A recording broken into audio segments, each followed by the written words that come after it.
Obrigado, boa noite a todos. Agradeço muito o convite da professora Inês, que já há tempo que nós não nos víamos, nos encontramos em Anápolis, foi isso, alguns Sim, meses atrás. Já fazia alguns anos que eu não ia a Anápolis, nos encontramos e acho que a partir dali começamos a conversar sobre isso.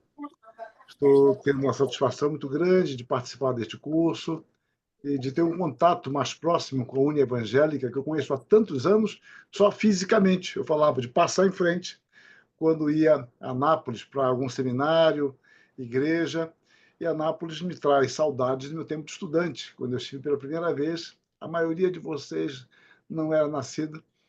Vou falar o ano, vou me revelar aqui, 1977. Então, primeira vez que eu fui em Anápolis. Então, a satisfação estar com vocês, saber desse projeto grandioso que a professora Inês fala com tanta alegria. Aliás, a professora Inês, ela vive intensamente os projetos. É algo que eu sempre admirei dela, né? A intensidade, essa intensidade. Ela não vai olhando de soslaio, não. É algo que ela se concentra para a glória de Deus, e ela usa os talentos que Deus lhe tem dado. Isso é muito bom e muito estimulante e desafiante para nós. Muito bem. Hoje eu vou fazer algo diferente. Eu não sabia bem o formato, eu pensava que seria tipo uma entrevista, então eu não preparei algo tão específico. 10 minutos eu acho que eu acabo, não tem tanto conteúdo assim. Mas não é difícil falar assim sobre alguns aspectos de cosmovisão e reforma, e depois cosmovisão e relativismo cultural.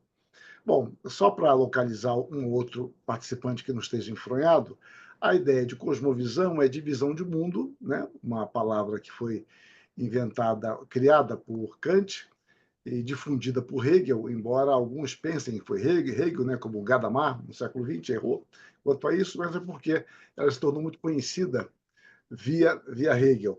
E a ideia, então, é multivisência, né? É, você tem uma visão múltipla. Esse termo depois foi sendo apropriado por nós na teologia e nos dá a visão de você ter uma visão, digamos assim, unificada do mundo. Essa visão unificada parte de princípios bíblicos, entendendo que a fé cristã ela não é uma verdade. Você pode encontrar verdades em qualquer lugar. Você encontra a verdade em Shakespeare, em Maquiavel, você encontra a verdade em Platão e até mesmo em Bocage. Qualquer lugar você pode encontrar a verdade. Mas o cristianismo é a verdade. Então, esse é um ponto fundamental para nós cristãos. Você pode usar verdades de vários lugares, mas o elemento avaliador de todas as coisas será sempre a palavra de Deus, porque ela não é uma verdade entre outras. Ela é a verdade sobre toda a realidade. E ela é que confere sentido à realidade. Isto é algo muito importante para a fé cristã, que por vezes nós não percebemos. A fé cristã nos fala de um conhecimento que abarca toda a realidade. Então, eu posso me valer de conhecimentos distintos, mas quem confere sentido a este conhecimento para nós é a palavra de Deus. E quando algo entra em choque com a palavra, o que permanece é a palavra. Mas alguém pode me perguntar, uma figura que eu gosto de usar, ah, e se eu quiser estudar sobre cobra? Sobre cobra. Bom, certamente as escrituras sagradas não vão nos ensinar sobre cobra. Eu, talvez, em São Paulo, vá estudar no Butantã sobre isso. E a palavra de Deus, onde é que entra nisso? A palavra de Deus nos ensina o sentido do conhecimento e o emprego deste conhecimento. A palavra de Deus nos dá sentido à realidade, porque a palavra de Deus nos mostra a realidade como ela é. Ela nos mostra a realidade como Deus percebe. E Deus percebe as coisas como as coisas são, porque foi Deus que criou. Então, o sentido da vida, o sentido do tempo, da eternidade, está na palavra.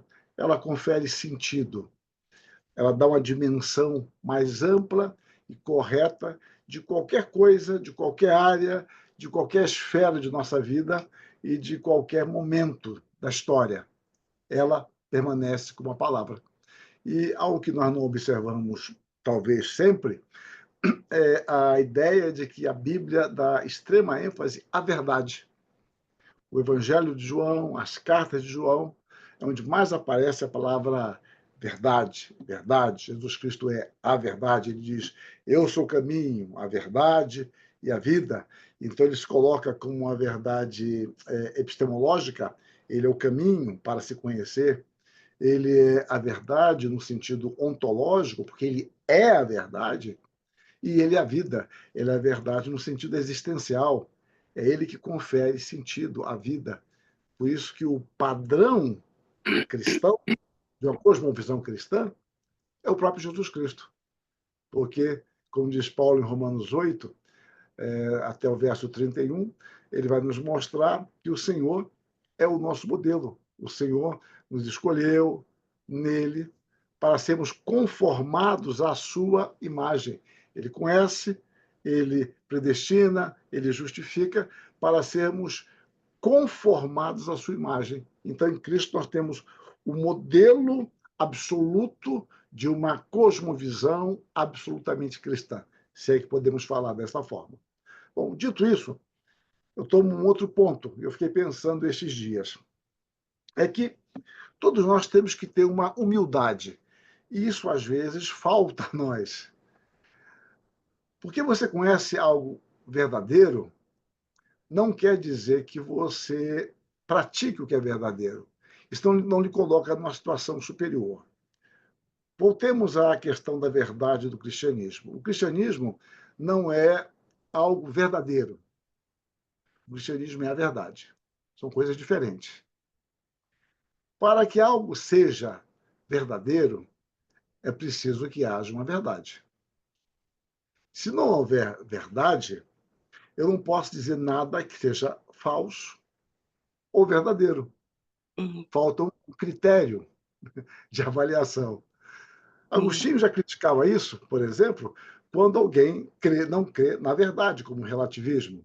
Bom, para eu duvidar da verdade, eu tenho que ter algo seguro que me diga que eu posso duvidar de algo. Se não, se tudo é relativo, na realidade é um suicídio intelectual. Até a própria declaração, porque eu estou declarando que há algo que ultrapassa a essência da minha afirmação. Porque se tudo é relativo, a minha afirmação também o será. Então, para nós, o cristianismo é a verdade. E todas as coisas que podem, ou que desejam reivindicar ser verdadeira, tem que ser confrontada com as escrituras.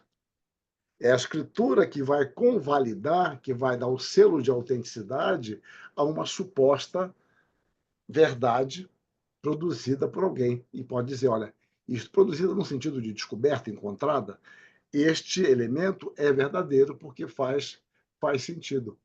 Então, isso foi um conflito grande já no Novo Testamento. O Evangelho de João foi escrito mais no final do primeiro século, né? Tanto o Evangelho como as epístolas, com o conceito de verdade. Quando você vai lá em Platão, naquela analogia lá da caverna, a ideia de Platão é que nós vivemos, como vocês sabem, né? Eu estou aqui chovendo no molhado, nós vivemos num mundo de aparências. O mundo real está por vir. Então, o nosso mundo é o mundo das sombras. Aí você entende melhor quando Sócrates tem que ingerir cicuta, ele ingere com muita naturalidade, porque ele vivia num mundo de aparência. Mas mesmo assim, ele, na apologia de Sócrates, diz aos seus discípulos: E agora temos de nos ir, vós para a vida e eu para a morte. O melhor a divindade sabe, só a divindade.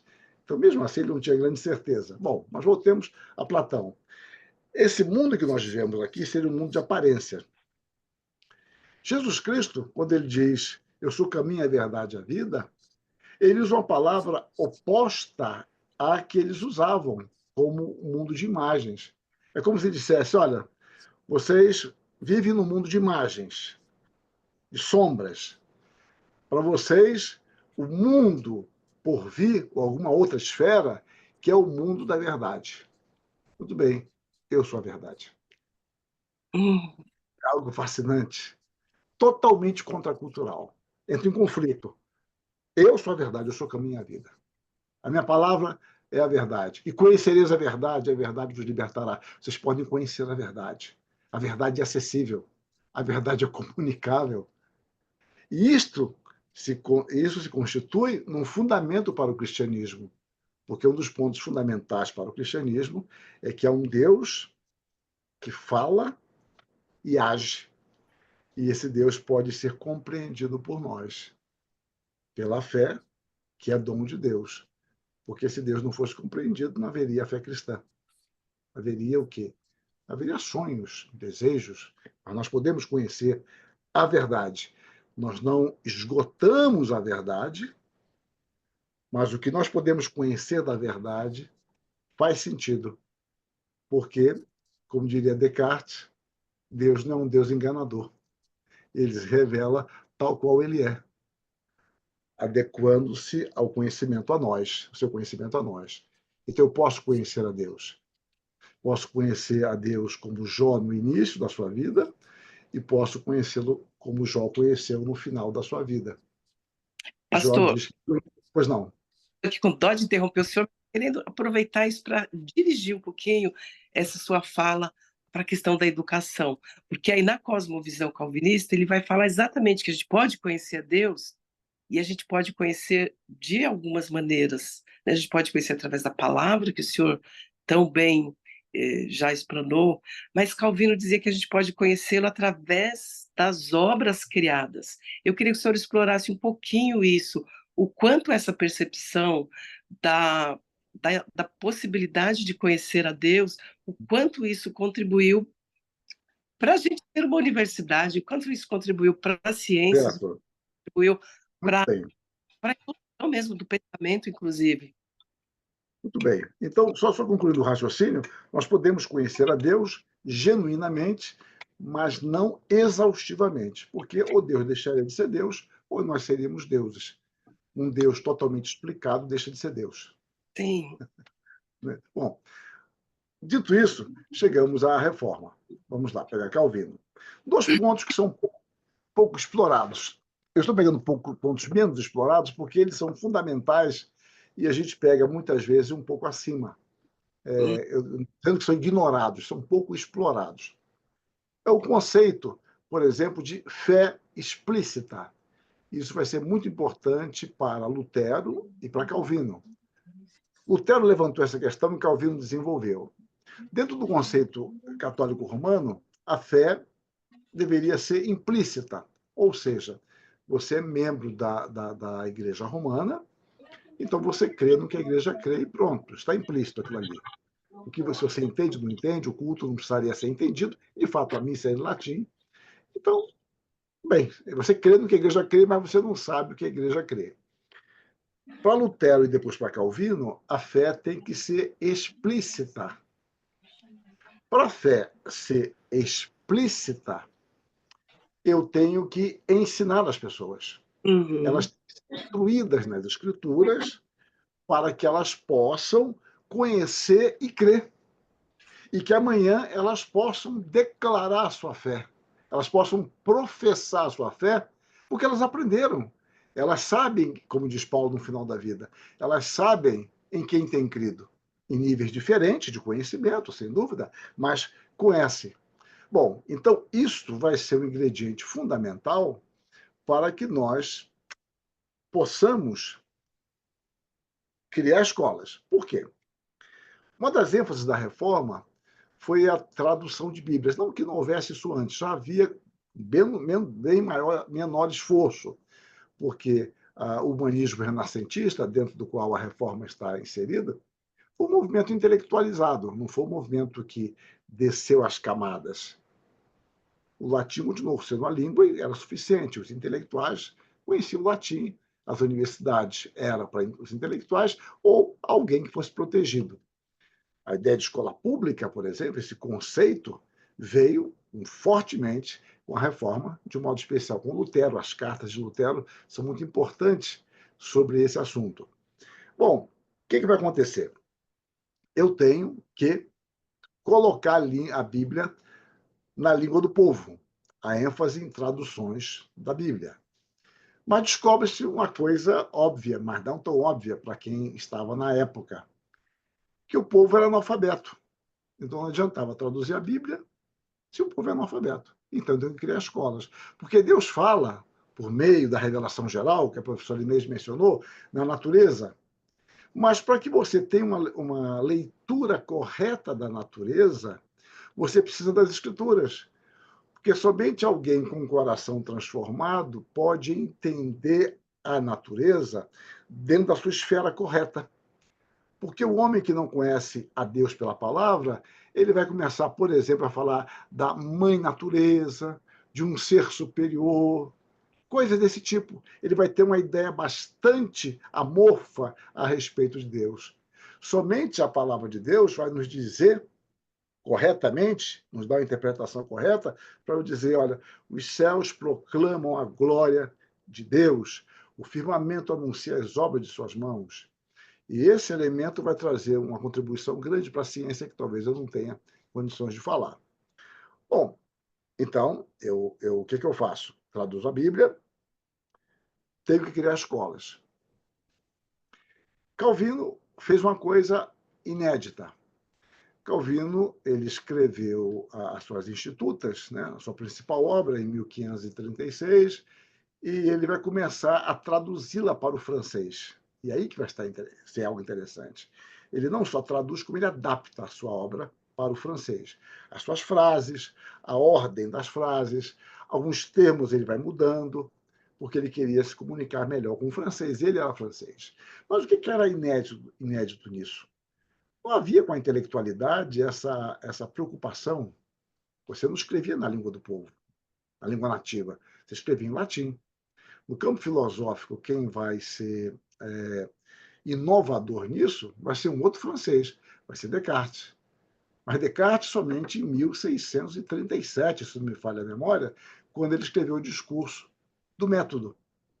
Né? O discurso do método ele escreveu em francês, então ele nunca disse cogito ergo sum. Isso é inventado, ele escreveu em francês, não foi em latim. Então, Descartes, ele escreve em francês, e isso era algo inédito. Calvino, já quase 100 anos antes, escrevia em francês, e todas as edições que ele foi fazendo das Institutas, ele vai traduzindo para o francês, porque em latim eu atinjo a intelectualidade de todo mundo. E no francês eu atinjo o meu povo, a minha igreja, a minha gente. E essa obra vai ser de grande influência e essa fé explícita vai se tornando mais evidente, porque as pessoas vão sendo instruídas.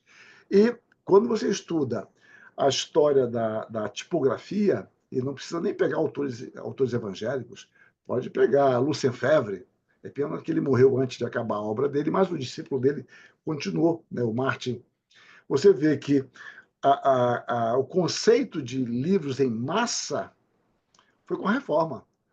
Lutero e Calvino venderam muitos livros, embora não ganhassem nada, mas venderam muito, muito. As imprensas, as tipografias não davam conta, não davam conta, porque aquilo foi difundido. E na França surge o conceito de comportor, porque os comportores, inclusive a palavra comporter, né, vai surgir na França, que eles levavam dentro dos seus casacos as Institutas de Calvino, que no início era um tijolinho, levavam para contrabandear para a França. Aí é um campo missionário, uma outra área que não me cabe falar aqui. Então, isso foi traduzido para vários idiomas, se expandiu, etc. Então, isso vai contribuir com leitura. Se você estudar, alguns de vocês devem gostar de estudar história da leitura, por exemplo, o Chartier, que é o grande estudioso de história da leitura, ele vai mostrar que sempre os protestantes leram mais e tiveram mais livros. Sempre, sempre, sempre, sempre. Por causa do quê? A da Bíblia, leitura da Bíblia. Eles queriam ler a Bíblia porque Deus fala por meio da palavra. Bom, esse é um aspecto, um pequeno recorte que eu faço. Um outro recorte que é pouco explorado, mas talvez seja mais do que o anterior, é o conceito de graça comum. Esse conceito já vinha desde Justino Marte, no segundo século da era cristã, expandido por Agostinho e bem desenvolvido por Calvino. A ideia, bem singelamente sendo dita, é o seguinte: é que Deus na sua graça, ele pode usar para transmitir conceitos verdadeiros, tanto ímpios como salvos. O homem mais ímpio de todos, ele pode chegar a uma conclusão verdadeira de um aspecto científico. Se isso é assim, e é claro que a interpretação deles é partindo das escrituras, partindo, por exemplo, o ponto focal de Calvino é comentando o Tito 1,12, quando Paulo cita um poeta deles, dizendo ventre preguiçosos, preguiçosos. Parte também de Atos 17, quando Paulo cita em Atenas, lá, um filósofo também ateniense, e Paulo os toma como dizendo algo verdadeiro. Então, o conceito é: se homens ímpios forem usados por Deus, eles podem chegar a conclusões verdadeiras. Não sobre salvação, mas sobre a ciência de um modo geral. E se eles chegaram à verdade, chegaram porque Deus os conduziu. E se isso é assim, eu posso me valer do conhecimento destes homens para o desenvolvimento do saber. Parece uma coisa simples, mas não é. Porque até hoje nós temos dificuldade. Deixa eu ilustrar muito rapidamente. Quando um autor cristão, piedoso, escreve obras boas, e este homem comete um grande deslize moral, de repente não se fala mais naquele homem, as obras dele são recolhidas, e já aconteceu comigo de pessoas falar: você está citando fulano? Você sabe o que aconteceu com ele? Eu falei: sei. Daí, o que ele disse não deixou de ser verdade. E daí? Pelo menos eu experimentei isso. Não vou citar nomes, obviamente. Mas acontece. Então imagine agora você se valer de uma contribuição científica de um ateu.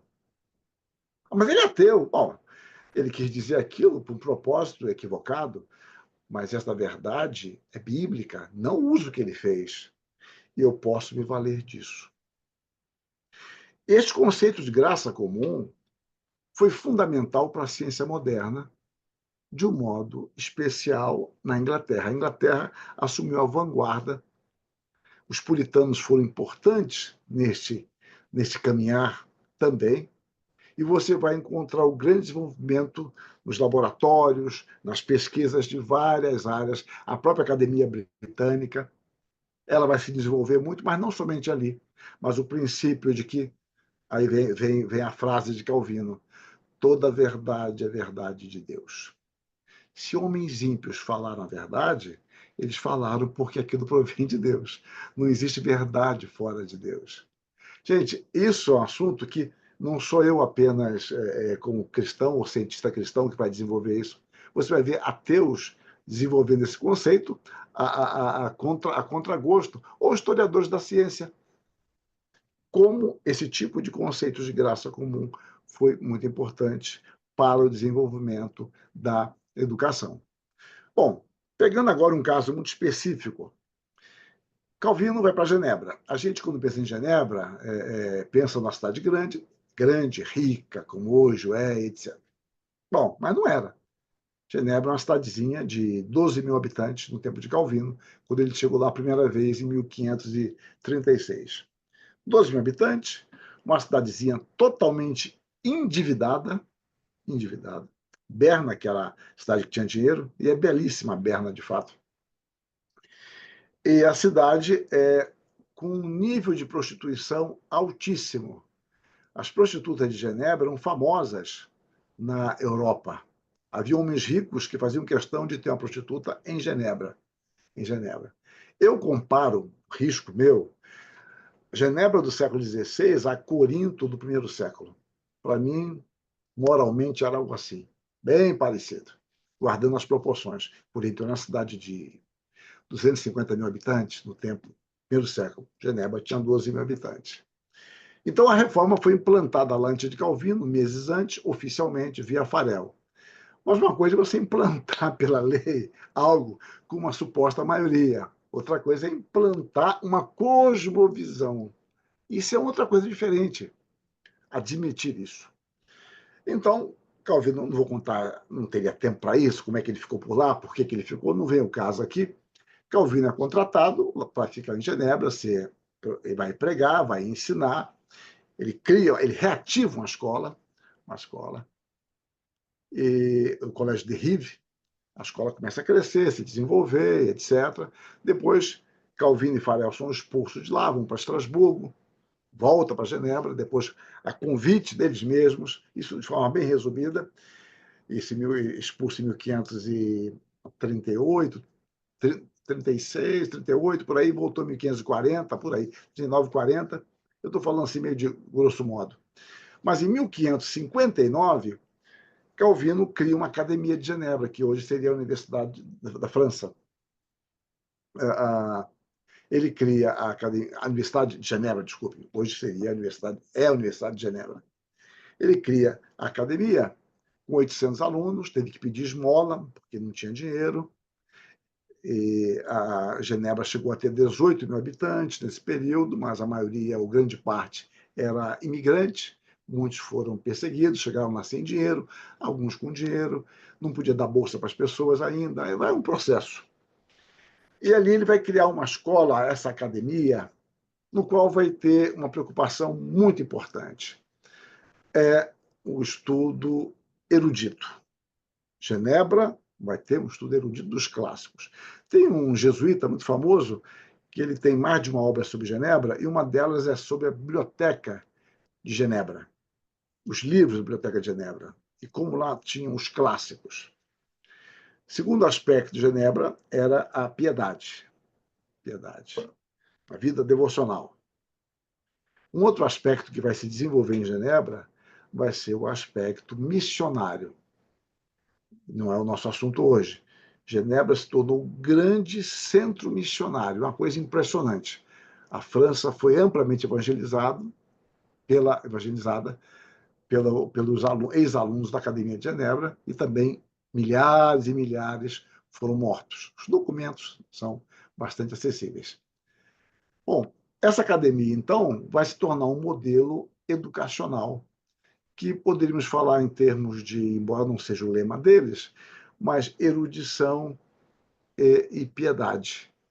E dali que vão se formar grandes pensadores, pastores, mestres, missionários que morreram, e ali se tornará um grande elemento de difusão de uma visão de mundo. E essa concepção de visão de mundo é importante entender.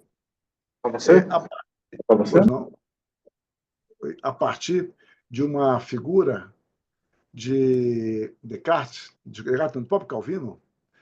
Calvino usa uma figura dizendo que nós somos como uma velhinha que enxerga mal. Vocês estão me ouvindo, não? Estamos ouvindo, Oi? sim. Não tá, tá bom. É que tinha outra imagem que eu fiquei na dúvida, desculpe. Estamos ouvindo. Então, Mas, pastor, deixa eu aproveitar que o senhor perguntou. não. Quando o senhor falou assim que nós sabemos aqui como alunos e tal, que a palavra cosmovisão surge bem depois de Calvino, mas o senhor acabou de falar que Calvino traz essa ideia de cosmovisão. Eu achei tão especial isso que o senhor falou, e eu queria que o senhor explorasse um pouquinho mais. Se a Sim. história da velhinha pode trazer luz. Não, da velhinha é isso. O da Aham, velhinha é isso. Então, Calvino fala que nós somos como uma velhinha que é míope, aham, e que a gente não consegue enxergar bem, e que nós precisamos de interpor lentes.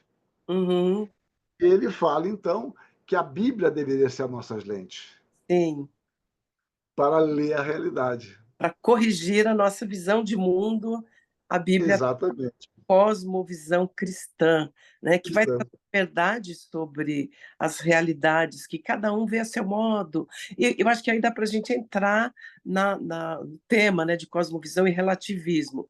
Quando a gente fala que tudo é relativo, assim, se todos nós somos míopes, todos nós estamos vendo as coisas distorcidas, né? Nós precisamos de lentes que corrijam essa distorção da realidade, ao invés de cada um ficar dizendo a realidade é do jeito que eu vejo. E você dizer, não, é É, do jeito que eu vejo, não, é do jeito que eu sinto. Não, não, existe uma realidade que transcende o meu sentimento, a minha percepção, a minha miopia, não é? E acho que Isso, Calvino traz isso já antes da palavra cosmovisão. certo, certo. Há uma questão, às vezes a questão que não é só de semântica, mas a semântica me ajuda aqui.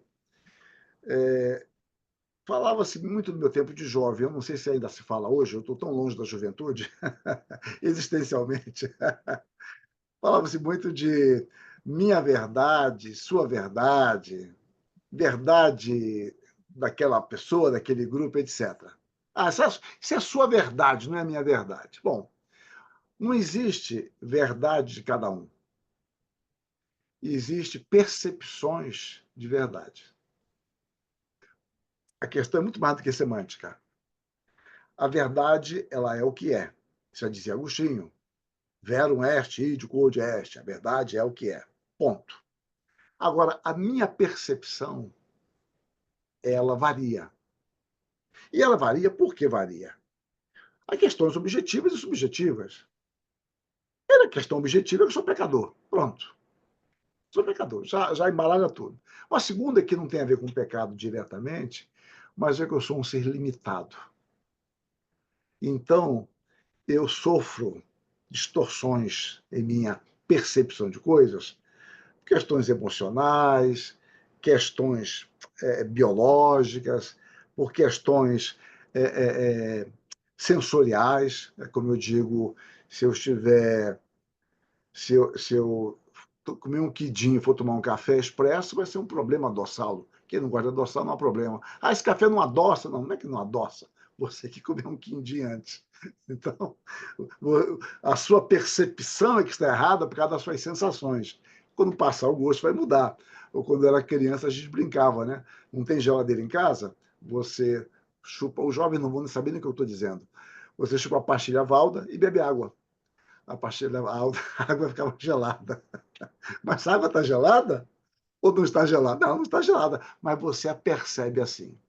Então nós temos que ter uma humildade. Aí, no caso, para nós, é somente alguém que nasceu de novo. Para pedir a Deus que nos dê uma percepção correta dos fatos, que vá além do meu gosto, do meu desejo, das minhas inclinações, das minhas perspectivas, para que eu possa ver as coisas como elas de fato são. E somente pelo Espírito de Deus, não estou dizendo em tudo isso, mas somente o Espírito de Deus poderá nos dar uma dimensão clara sempre de todas as coisas. Eu adoto aqui, acho que meu tempo está acabando, devo ter aqui uns 4 minutos, eu acho. Eu adoto aqui um princípio de Paulo. Eu gosto desse princípio de Paulo. Eu já escrevi sobre isso em algum lugar. Quando Paulo fala a Timóteo, pondera sobre o que eu acabo de falar, eu acabo de dizer. Sobre isto, o Senhor lhe dará discernimento. O ponderar é um verbo grego ali que significa pensar, refletir. Então ele está dizendo, olha, pondera, pensa, reflete, reflete sobre isso. O Senhor te dará discernimento. Então, o caminho para a nossa vida, onde não existe verdades, onde as pessoas acham que a verdade é o que lhes parece mais conveniente, onde a verdade é o que a maioria pensa, a verdade é o que é mais confortável. O caminho para nós nos posicionarmos nisto é pensar, pensar sobre o pensar, pensar sobre o pensar. Esse pensar sobre pensar, eu uso a seguinte figura. É como deve ter acontecido com alguns de vocês. Você lê um e-mail à noite, deu vontade de responder na hora, você não gostou daquele e-mail. Talvez não tenha gostado. Ou gostou muito. E você dorme, não vou responder agora não. E você responde de manhã. Eu tenho certeza que de manhã sua e-mail será bem diferente. Para o bem ou para o mal. É como que você estivesse pensando sobre o pensar. Pense. É como a gente fala popularmente, conte até 3, conte até 10, etc. Pondera, pense, reflita. E sobre isso o Senhor te dará discernimento. Então, o caminho para nós é pensar, pensar sobre pensar e orar. Deus nos dará discernimento. Mas o Deus nos dará discernimento não elimina o pensar. E o pensar não elimina o orar. Essa síntese cristã me parece muito adequada, útil e necessária para nós.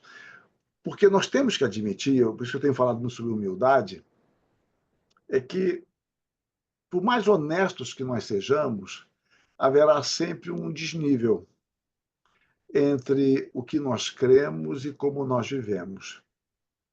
Sempre haverá em maior ou menor grau.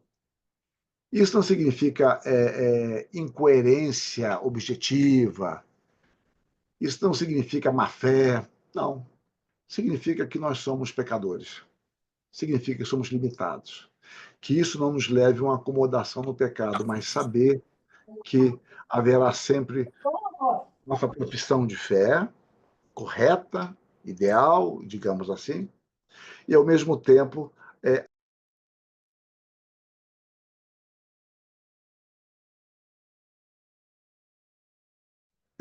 o som aqui saiu sem querer? Ah, bom. É o mesmo, acho que eu esbarrei aqui. Então, eu estava falando sobre a sua fé ideal, correta, e uma luta sua por viver à altura desta fé. E é por isso que o Senhor sempre abre o caminho para nós do arrependimento e da confissão. Na oração do Pai Nosso, ele nos ensina a pedir perdão, porque nós falhamos e erramos, mas nunca podemos ter de vista o alvo proposto por Deus, a compreensão que ele nos tem dado, e devemos dar graças a Deus por isso e nos esforçar, buscando a misericórdia de Deus, para ter uma vida íntegra. E eu termino aqui no meu tempo, até uma série de estudos que eu comecei a publicar essa semana lá na Fiel, aqui em Efésios 4, 1, Efésios 4, 1. Rogo-vos, pois eu, o prisioneiro no Senhor, que andeis de modo digno da vocação a que fostes chamados. Andar aqui é a palavra que a gente conhece, a palavra grega lá, peripatel, né, da escola peripatética de Aristóteles. Andar. Andar na Bíblia é igual para nós. Tem um sentido literal e o um sentido figurado, de viver, modo de vida. Ele diz, andeis de modo digno. A palavra digno no texto grego tem um sentido de relatividade, correspondência. O que é algo ser digno dentro dessa expressão, axios, aqui? É você ter um elemento na balança, que é o padrão, no caso, a nossa compreensão bíblica que o Senhor nos tem dado. No caso aqui, a vocação. Você tem um padrão bíblico que está aqui. E você vai procurar viver nivelando a sua vida, equilibrando a sua vida, de acordo com esse padrão. Então, o desafio de Deus para nós é que nós procuremos viver de acordo com o padrão estabelecido por Deus. E é por isso que essa palavra digno, que é muito usada por Paulo, ela nunca é absoluta, ela sempre é relativa. Relativa no sentido de relação, tá?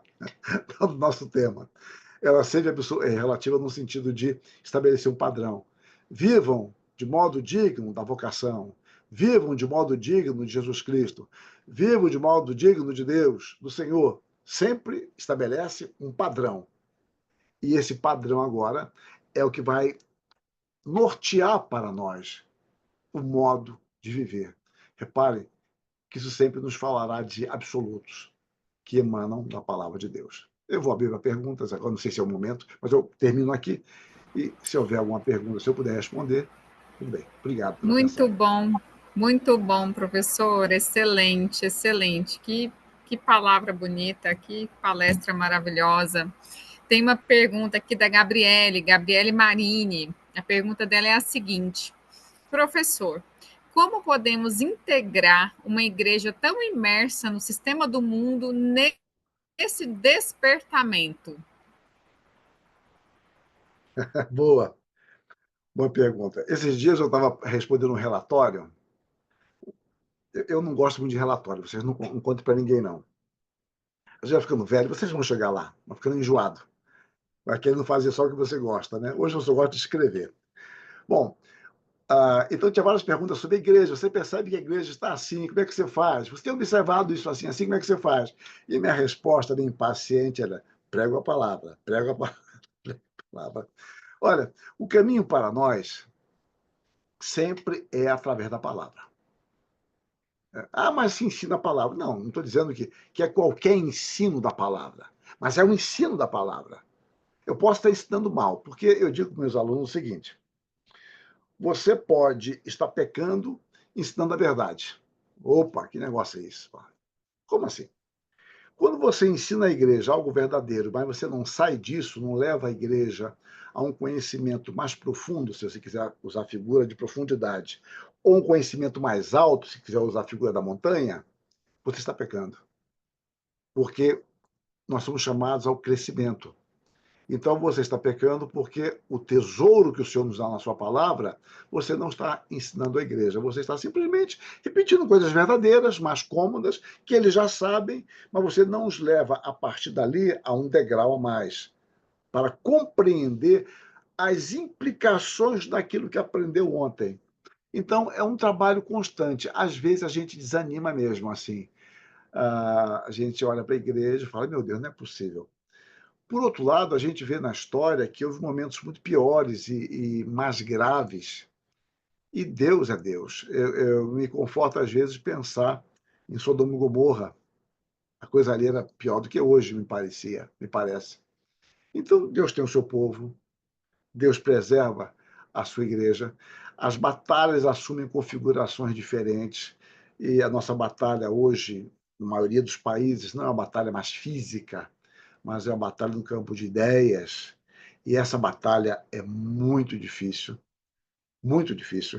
Mas é que Pedro diz, né, que chegou a hora de nós apresentarmos as razões de nossa fé, e nós, por vezes, ficamos acomodados durante muito tempo, sem perceber o que nos bombardeavam. A igreja, por vezes, por não perceber isso, ficava apenas no sopé do monte, e não conduzia o povo a um conhecimento maior da palavra em oração, porque conhecimento somente não resolve. Eu preciso do Espírito de Deus, né, que nos dê discernimento. Então, o caminho nosso é ensinar a palavra, testemunhar, orar, pedir misericórdia por nós mesmos. Mas é um trabalho longo, difícil. E o caminho, sempre que Satanás usa, é o caminho da palavra também. Isso é coisa interessante. Só que por distorção. Quando Satanás tenta Adão e Eva, eles tentam a palavra. É assim que o Senhor disse. Quando ele vai tentar Jesus Cristo, ele vai tentar usando a palavra. Então, ele sempre procura usar a palavra para distorcê-la.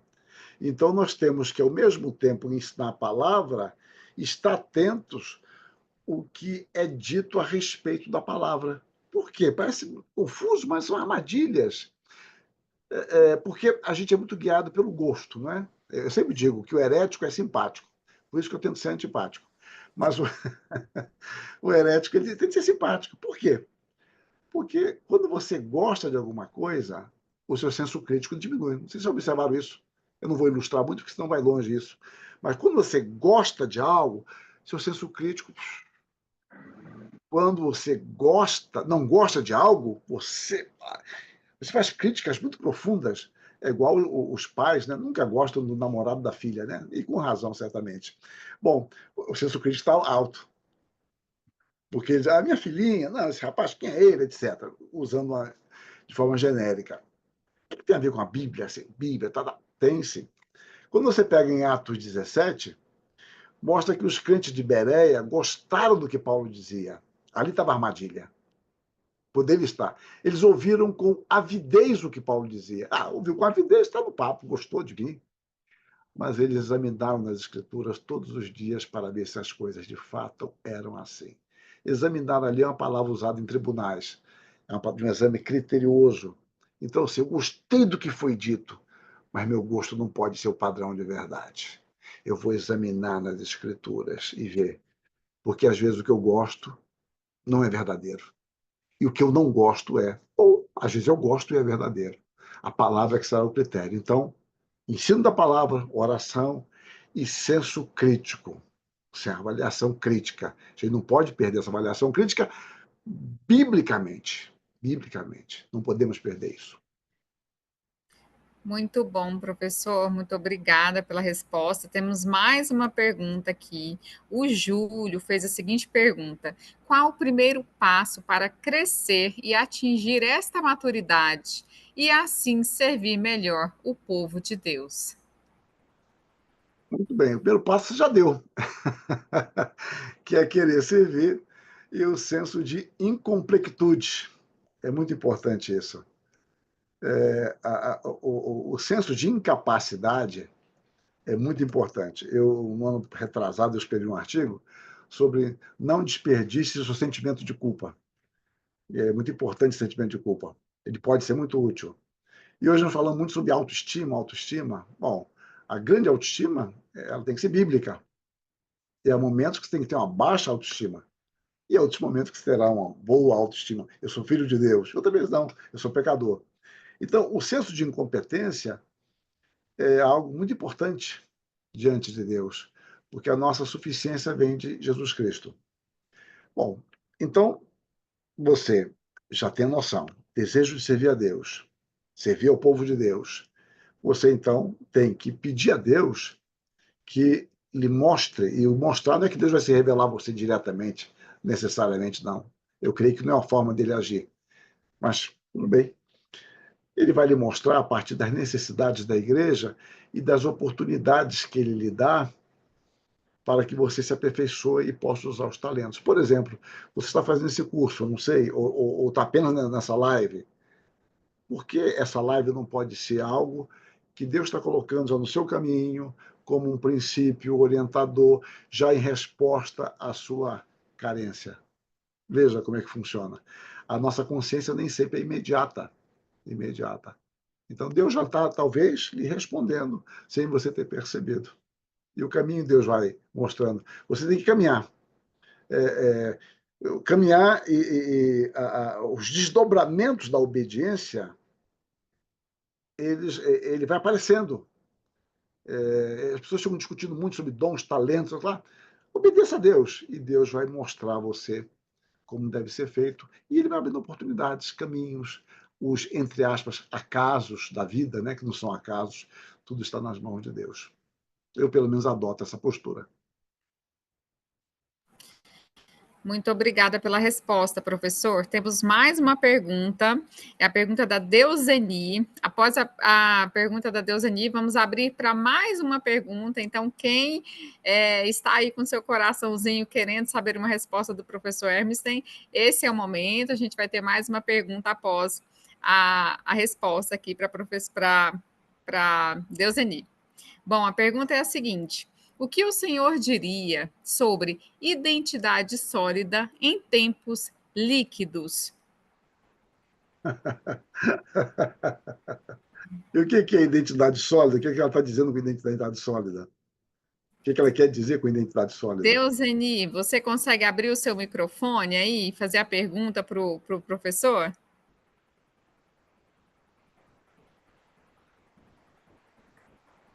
Se é que ela pode dizer, né? O que ela está pensando. Vamos ver se ela está aqui na live. Deuseni, está por aí? Pode abrir o seu microfone. Sim, boa noite. Boa noite. Na questão de cosmovisão mesmo, dessa modelação identitária cristã nessa pós-modernidade. Como ensinar nossos alunos e a nós mesmos a manter essa identidade sólida, construir essa cosmovisão sólida, firme, em tempos escorregadios e líquidos. Sim. Muito bem, muito bem. Olha, não há uma resposta pronta para tudo isso.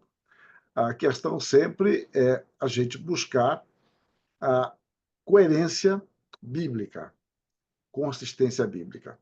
E nós dependemos sempre do discernimento de Deus. Agora, nós temos que trabalhar sempre com as escrituras e não com as tendências. Eu falava hoje com a professora Inês, hoje no final da tarde, algo que eu tenho usado muito, que eu não lembro os termos todos, mas eu já escrevi sobre isso, é que, em geral, os viúvos intelectuais de hoje foram casados com a moda de ontem, né?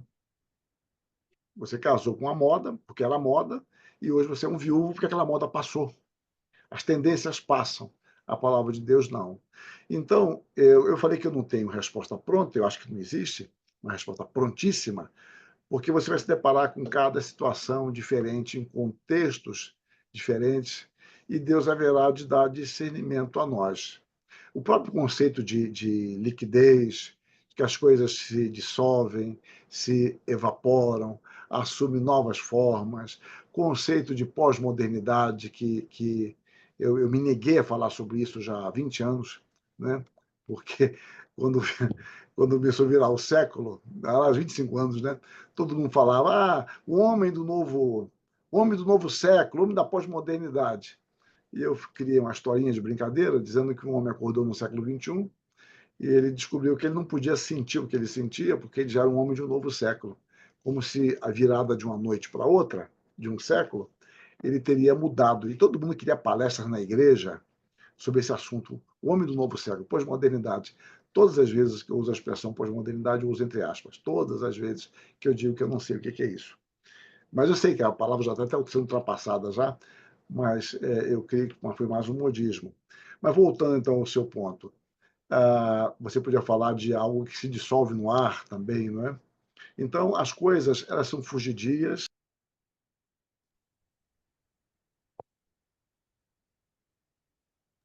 Seu áudio está falhando aqui para nós, professor. Não estamos te ouvindo.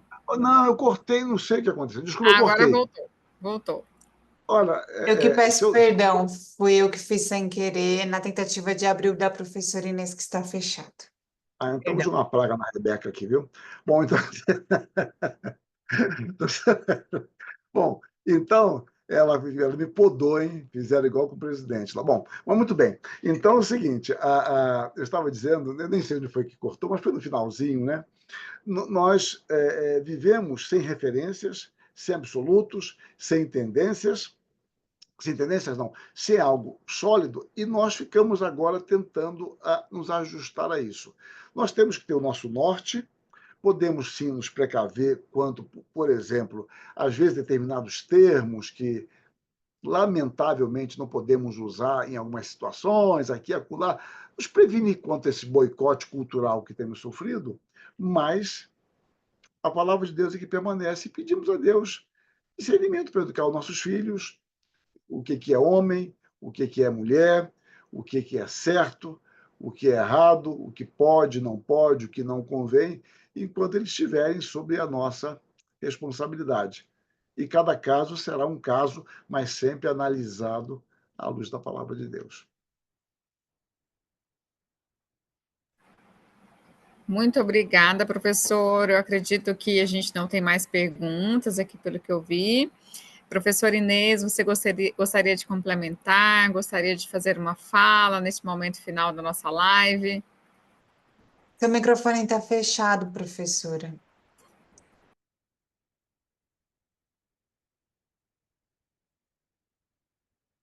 Ainda não. Oi? Oi, agora sim. Agora sim, professora Inês. Então, tá bom, obrigada. Eu queria comentar sobre essa pergunta da Deuseni sobre identidade, né? Eu estou lendo um livro em inglês que chama Who Am I? Né? Quem sou eu? E o livro começa tratando dessa questão da identidade, fala de quantos jovens estão perdidos lidando com a questão do quem sou eu. Quem sou eu vai ser definido por o que mesmo?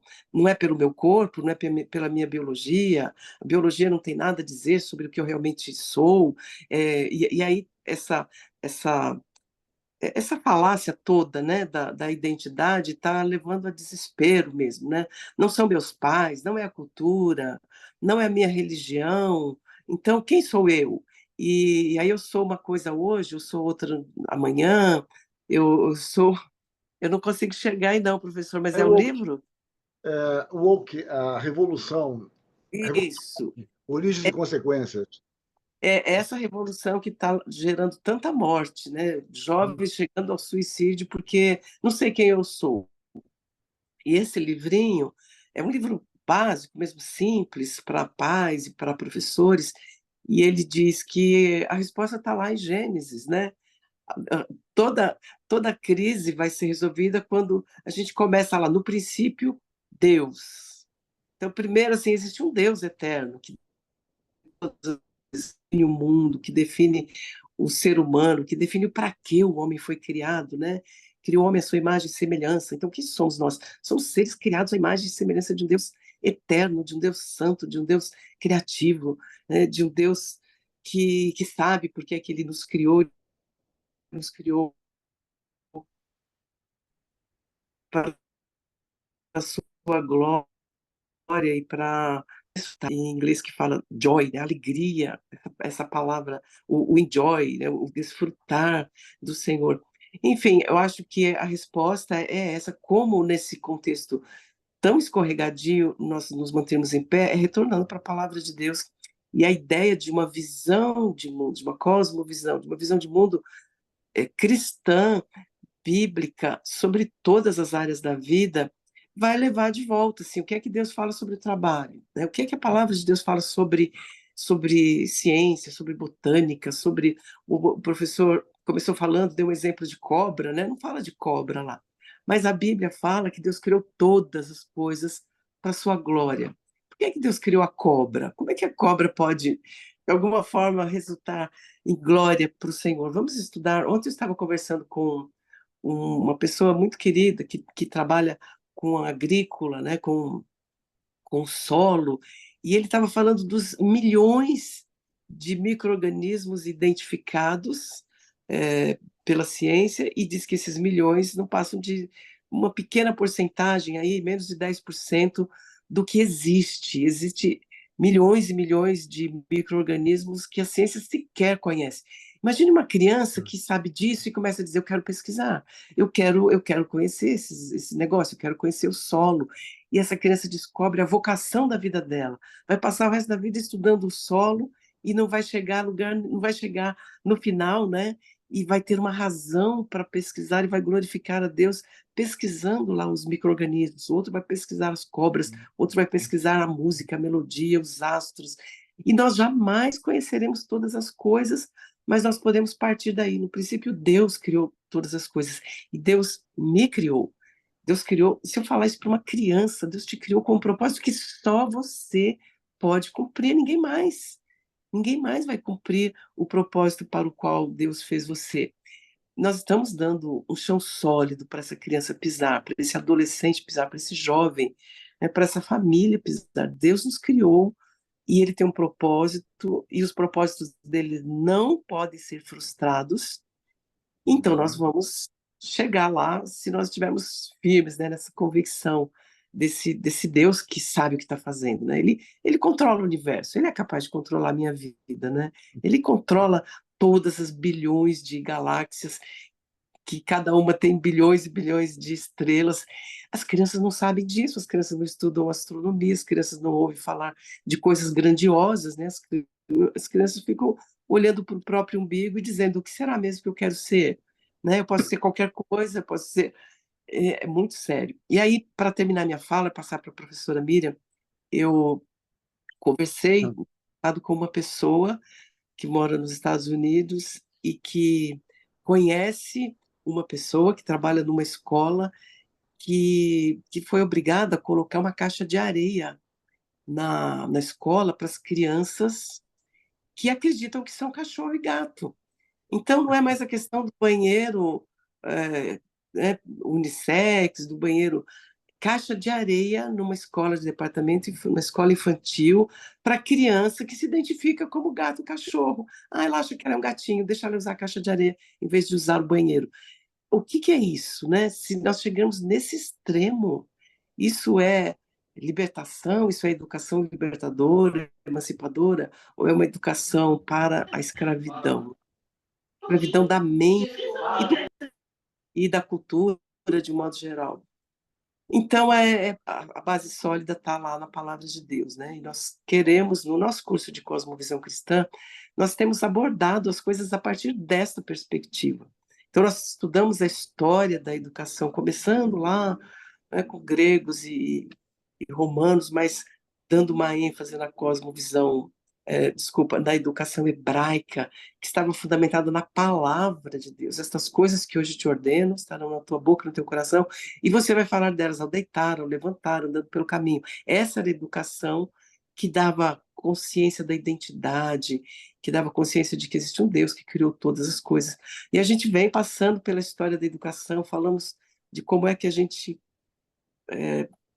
se distanciou disso como igreja, como escola, como família, nos distanciamos dos absolutos a partir da ideia de que o homem veio do nada, surgiu de uma ameba e tal, e como é que essas coisas entram na igreja sem que a gente perceba uma série de estratégias educacionais estão baseadas muito mais numa visão evolucionista do ser humano do que numa visão bíblica do ser humano, né? Então, nós precisamos retomar tudo isso. Dá vontade de ir falando aqui dos módulos do nosso curso, porque nós precisamos divulgar essa percepção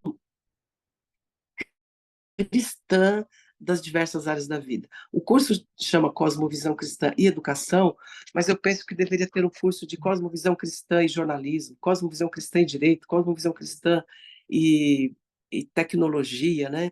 Porque nós precisamos da cosmovisão cristã em todas as áreas. E eu penso que os nossos alunos e aqueles que chegarem, aqueles vão começar a perceber que eles podem expandir o que é discutido, né, em termos de cosmovisão, expandir para outras áreas e começarem a fazer diferença. Nós queremos trabalhar, sim, para uma cultura diferente, para uma cultura mais centrada na palavra de Deus, que isso vai gerar saúde, isso vai gerar equilíbrio, isso vai gerar santidade, né? E nós seremos dignos, né, professor Hermstein? Dignos na relação com o Senhor, viver de modo digno do Evangelho, não é de modo digno do que eu acredito, não é digno do que está sendo dito aí pelos influencers, né? Não é digno por conta do modismo, é digno do Evangelho, digno do Senhor Jesus. Esse é o padrão, eu estou à altura, é isso que nós queremos. Eu penso que a palavra de Deus é o nosso alvo, né? A gente tem que retornar para lá. Muito obrigada, professora Inês, pelas suas palavras. Pessoal, chegamos ao final da nossa live, né? Uma live com conteúdo incrível. Eu tenho certeza que esse conteúdo de hoje acrescentou muito na vida de cada um que está aqui. Professora Inês, muito obrigada por esse momento. Professor Hermstein, muito obrigada por ter aceitado o nosso convite, estar nessa noite conosco hoje. Então, finalizo agora a nossa live comprometida. A gente colocou lá no grupo, de todas as pessoas que estão no grupo, que quem estava na live, quem está no grupo, iria ter um desconto especial para poder estar conosco. Amanhã, nossa consultora Alice, ela está no nosso grupo. Quem tiver alguma dúvida do contato dela, pode mandar uma mensagem no grupo, tá bom? A gente vai chamar cada uma das pessoas que estão interessadas no curso de Cosmovisão Cristã e Educação, curso da nossa coordenadora, professora Inês. A gente vai tirar todas as dúvidas e a gente vai passar para cada um de vocês qual que é esse desconto, qual que é o benefício que vocês vão ter, tá? Para que vocês consigam entender e acompanhar mais sobre esse assunto de hoje, que é a cosmovisão, né, que a professora Inês e o professor Hermes trouxe um pouquinho, né, professora Inês? Eu diria que é 1% de tudo que tem nesse curso de pós-graduação que os nossos alunos vão poder usufruir. Eu acho que é 0,00001%. Assim. Tem muito conteúdo lá, viu, professora? Eu posso dizer que eu aprendi muito. Eu pensei que eu tinha condição de montar um curso, mas à medida que eu fui querendo aprofundar, eu sei esse assunto, mas o que mais tem sobre esse assunto? Eu descobria que eu sabia 0,0 qualquer coisa do que eu pensava, né, que era de domínio. Tem muito material, tem muita coisa boa, tem muitos filmes que nos trazem reflexões, né, importantes. Tem textos que foram traduzidos especificamente para o curso. Eu traduzi alguns trechos de sermões escritos em 1700, em 1600, e 1980, lá, alguns trechos que me impactaram, que ao mexer com aquilo, eu queria parar tudo, como o professor Ernst falou, né? Eu não queria fazer relatórios, não queria continuar escrevendo, continuar lendo, para tudo, vamos aprender, para tudo, vamos aprender. Não é assim, professor Ernst? A gente pensa que a gente sabe alguma coisa, começa a querer ensinar, a gente descobre que tem um mundo, um universo para aprender. Então tem muita coisa desafiadora mesmo, muito desafio aí para os nossos alunos. E o professor... Pode falar. Pode concluir, professora. Eu dizer que nós, quando convidamos o professor Hermes para falar aqui, eu nem conversei com ele sobre essa questão específica da gente estar aqui falando do curso, né? Peço perdão, professor Hermes, não quero que o senhor se sinta de alguma forma, enfim, eu não sei qual seria a expressão para usar aqui, mas eu queria dizer para o senhor que eu queria tanto ouvi-lo, que quando a professora Miriam falou, vamos fazer uma live, a senhora convida alguém para a gente falar sobre esse assunto, eu falei, vou trazer o professor Hermes, e não falei para ele que a gente estaria aqui divulgando o curso, né?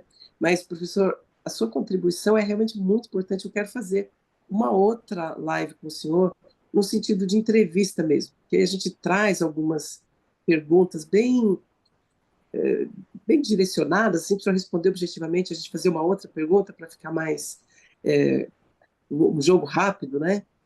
E eu sei que o senhor, de alguma forma, o senhor vai enriquecer ainda mais, porque o senhor tem esse capital intelectual, espiritual, né, cultural, que, que nós não abrangemos a partir do seu olhar, a partir da sua perspectiva.